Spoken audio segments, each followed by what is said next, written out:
you guys did not hear, LOTRO announced that we're gonna have new servers, which we knew were coming, but they actually announced names, which was very nice. The new servers are announced. We have Glamdring, which is an NA server, Orcris, which is an EU server, Peregrine, or, you know, Pippin, which is an NARP server, and then Meriadoc, or Mary, which is an EU RP server.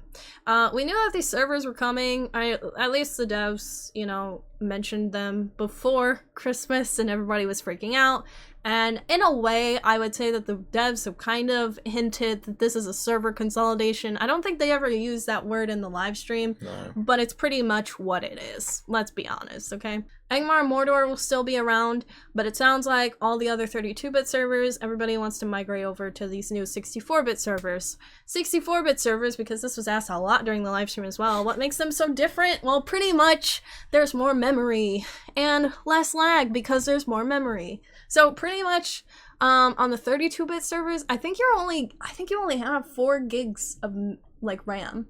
I think that's it, which is like nothing, okay? It's terrible. No PC should be running on 4 gigs of RAM in this day and age anymore. Like, so on a server, it's terrible. So 64-bit is better for that reason, which is why it will decrease some of our lag. So that's why I think the 64-bit servers are great. Angmar's been fun.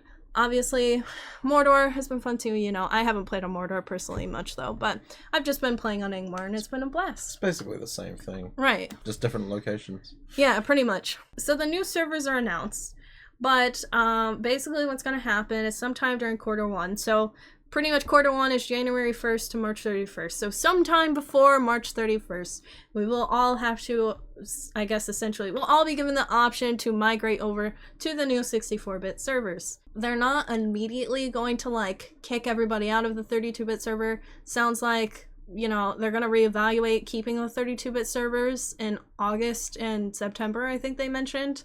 So sometime in like late summer, early fall. But in the meantime, it's optional. Do I recommend you just optionally transfer? Personally, I would say do it immediately because the big thing is it's a brand new fresh server, so names are up for grabs. Anybody can have any name, and kind of same thing for your houses. But anyway, SSG have pretty much given everyone the opportunity to kind of reserve 3 names that they want. So I highly suggest once the servers kick off, as soon as you can, make up 3 characters with the names you really want. Yeah, I think that the way that the process is looking, and from what they said, was that on day 1 initially, that people are able to, I think it's only for VIPs, are able to create 3 new characters and save those names. So if you want to get VIP, I would recommend getting it at whenever this is going to go down. I don't know, we don't have a specific date yet, unfortunately, but yeah. If you're VIP, you get the 3 that you get to save. You will be able to transfer your characters for free. I know people are freaking out about that, but it's totally free. But they did say that there will probably be transfer queues, and I would very much expect there to be queues. Yeah. And it sounds like if you're going to transfer your characters that you have to wait like a whole day for it to like take process, so you might not be able to play your characters for that day. Hi, so is it safe to say all the Weirdo community is going to transfer to Glamdring? I know for me, I will be transferring to Glamdring. I'll be going to Glamdring. I don't know what anyone else in the community wants to do. Unfortunately, what SSG still has in place and what's always been the case is that you can only transfer from an NA server to another NA server, and you can only transfer from an EU server to another EU server. So if you're on Evernight, which is an EU server, you pretty much either have the option of Orcris or Mary's server when we get there. Yeah, and then same thing with being on Crick Hollow. I'm on an NA server, so I'm either going to Glamdring or Pippin's server. But another thing that's been coming up, which Anto also mentioned, was about character slots. Because we're pretty much all going to 2 servers on the 64-bit at some point. And I don't know about you guys, but I have a lot of characters on, like, I don't know, the 5 NA servers, 6 now NA servers that there are. Granted, Angmar and Mordor, they won't be able to transfer. But besides that, I've got 5 other servers to look at for characters. I've got 22 character slots, which I thought was plenty. But now it is not enough, because I have like 50 characters I gotta transfer between the 2. So that's kind of my big piece of advice right now I would give people is go through your characters on the other servers, start deleting them if you don't play them. Get them out of there, because it's probably going to take more time to transfer them and anything, and if you can kind of consolidate your characters, that probably help. One of the big things to consider is you're obviously not going to be able to play them all at once with the number of characters you have. So try prioritize obviously the ones you use a lot, but also think about like where your crafting stuff is and where your inventory stuff is kept. If you play across multiple servers, maybe consider using one or two of those characters as your, I guess, inventory carry goat haul people. Whatever you want to call them. My bank alt needs to transfer. So if you have a lot of crafting resources scattered across your characters, try move them all to one character on a server. That's what I'm going to be doing at least. Because I'm thinking, like, you know, I've got characters on other servers that I haven't played in a long time, but they'll have crafting mats that I'll be able to use once we move to Glamdring. True. So I want to be able to access those if I can. Yeah, it's super important. I would say just think about like the 3 names out of all servers. Just think about 3 names for your characters that you want right now. And prioritize those, because there will be a massive amount of people coming over at the same time who probably will try to be taking some names. But in terms of names, something that SSG did note was that there are some like longtime players or some notable players who have certain names that have been around for some time.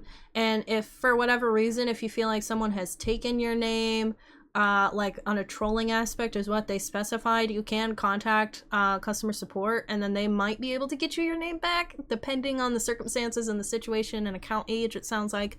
But that is an option as well, because I feel like the names are going to be the biggest struggle. And based on how it was before, some people had duplicate names and they had number dashes next to them, which you will get a character rename if that happens, like a free one. And they did mention that they'll have character renames for free for a certain amount of time during the transfer process. So think about the names you want to prioritize, but also maybe just think about a few renaming options that might be best for you. From what they were saying on the stream, it sounds like when it comes to the naming situation, if you feel like someone has taken your name regarding like trolling or anything like that, they're probably going to be prioritizing creators and people that are known throughout the community and people that are well known on the forums. Yeah. So if you really want your name and that criteria doesn't necessarily apply to you, try get on the servers as soon as you can. Yeah. Or be more active on the forums and maybe you'll get... Yeah. You know. So everyone start posting 5 times a day on the forums. Come on, guys. So that SSG recognizes you, and then you've got that sort of evidence to back up your names. Exactly. Tag them on Twitter. No. One thing that I do want to know too is kind of the reason why they're doing this, and I think something that I feel like would make a lot more sense for players or give them a little bit more ease about the whole thing, is that I know Sev was talking about technology, and obviously like it's nice to have less lag and all of this, and you know it's just a luxury, but not everybody wants to move and do all this change because of, you know, one little, you know, change or update to make things, you know, go smoother. But I think a big reason why they're doing this is because Sev went on to explain like it could just be because the hardware that they're running like all the servers and stuff on, it might not be supporting 32-bit much longer. So I really don't see the 32-bit servers, I don't see any of them being around by the end of this year, if I'm being honest. Even if the player population is high on them, I still don't think they're going to keep them just because on just like a hardware updating things like factor. If they can't update it, the server's just going to end up going dead anyway because, you know, you can't do things to it. Hi, not even with 10 carry-ons can I move all my crafting stuff to one character. Yeah, and Bam's like this, though. Yeah. I am a wee bit concerned about the crafting and the inventory and all that. I think in terms of like housing items, because this was something I saw in the forums a lot too, was people are like, I already have capped out storage and like, you know, on my house even and stuff. But there are some systems, like I know like the broker, if you're capped out on that, then chances are your stuff will get sent to the broker. So it's like on the housing aspect, I feel like that'll probably be easiest.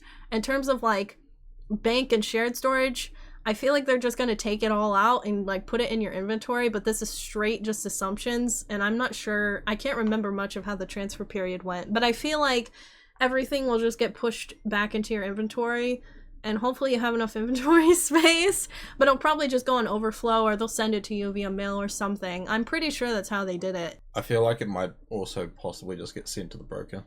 Yeah, probably. I feel like I remember a lot of stuff getting sent to the broker when I came back after the server transfer. But yeah, just to summarize, the new servers have been announced. Glamdring is NA, Orcus is EU, Peregrine is NA, Roleplay encouraged, or Roleplay, and Meriadoc is EU, encouraged roleplaying as well. But the EU servers will be based in the EU, the NA servers will be based over on Vegas, apparently. So that is new and interesting. In terms of what to look forward regarding the servers and all of that, just keep up with the devs and what they say. Obviously, what they say is like all the news that everybody else is talking about, and that's what we're getting. Don't worry or stress about it too much. Like, there's still more information coming out. It's basically a server consolidation. We've lived through it multiple times, it feels. So, at least once. Yeah. We've been through it. We've lived through it. I mean, heck, like, you'll have free transfers available. The process of all this, like, small stuff that might transfer over. Look at the forums, because there are links to how transfers work and, like, all the small stuff about it, like your shared storage and your kinship and all of that, and how all of that works. Just check out the forums for that sort of thing.